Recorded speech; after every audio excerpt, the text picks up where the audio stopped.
এখানে দেখছেন যে খুবই উত্তেজনাকর পরিস্থিতি। একদিকে কিন্তু এই মেধা সংস্কারের যে শিক্ষার্থীরা রয়েছে তারা মিছিল নিয়ে আসলে সামনে এগোতে চাইছে, অন্যদিকে ছাত্রলীগের নেতা কর্মীরাও কিন্তু সামনে রয়েছে। সব মিলিয়ে নাটোরের কানাইখালী এলাকায় এখন ইতিমধ্যে কিন্তু ইট পাটকেল নিক্ষেপ হওয়া শুরু হয়েছে এবং খুবই শ্বাসরুদ্ধকর। দুই পক্ষই কিন্তু পরস্পরের দিকে ইট পাটকেল ছুড়ে দিচ্ছে এবং খুবই ভয়াবহ পরিস্থিতি।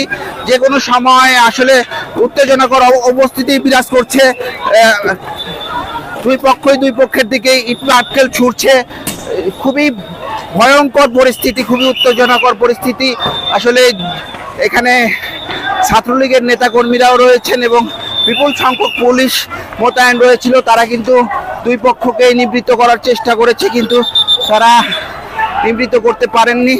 সকাল থেকেই কোঠা সংস্কারের দাবিতে যারা রয়েছিল তারা কিন্তু এই কানাইখালী এলাকায় রয়েছেন এবং দুই পক্ষ মুখোমুখি অবস্থানে ছিল এবং দুই পক্ষ একেবারে খুবই শ্বাসরুদ্ধকর পরিস্থিতি বিরাজ করছে নাটোরের কানাইখালী এলাকায়। দুই পক্ষের দিকে ইট পাটকেল নিক্ষেপ করছে। এখানে বিপুল পরিমাণ আসলে আইন শৃঙ্খলা রক্ষাকারী বাহিনীর সদস্যরা রয়েছেন। তারা অনেক চেষ্টা করেছিলেন, পুলিশ কিন্তু দুই পক্ষকেই নিবৃত্ত করার চেষ্টা করছেন, কিন্তু নিবৃত্ত করতে পারছেন না। ছাত্রলীগ এবং কোঠা সংস্কারকারী শিক্ষার্থীরা পরস্পর মুখোমুখি দাঁড়িয়েছেন। পুলিশ চেষ্টা করছেন, আসলে আইন শৃঙ্খলা বাহিনীর সদস্যরা চেষ্টা করেও তাদেরকে থামাতে পারছেন না। দুই পক্ষই মুখোমুখি অবস্থানে রয়েছেন এবং কোঠা সংস্কারের দাবিতে যে শিক্ষার্থীরা রয়েছেন সেই শিক্ষার্থীরা মুখোমুখি রয়েছেন।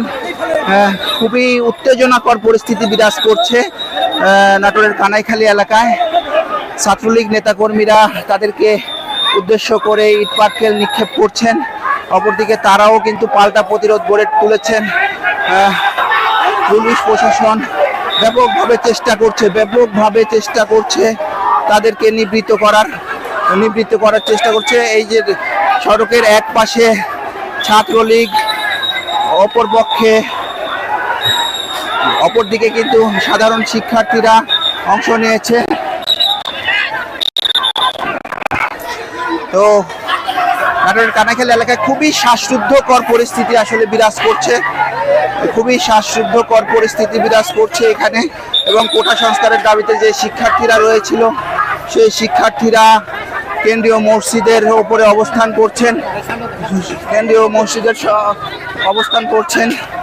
তো লাঠি সোঁটা নিয়ে আসলে প্রতিহত করার চেষ্টা করছেন ছাত্রলীগ নেতাকর্মীরা।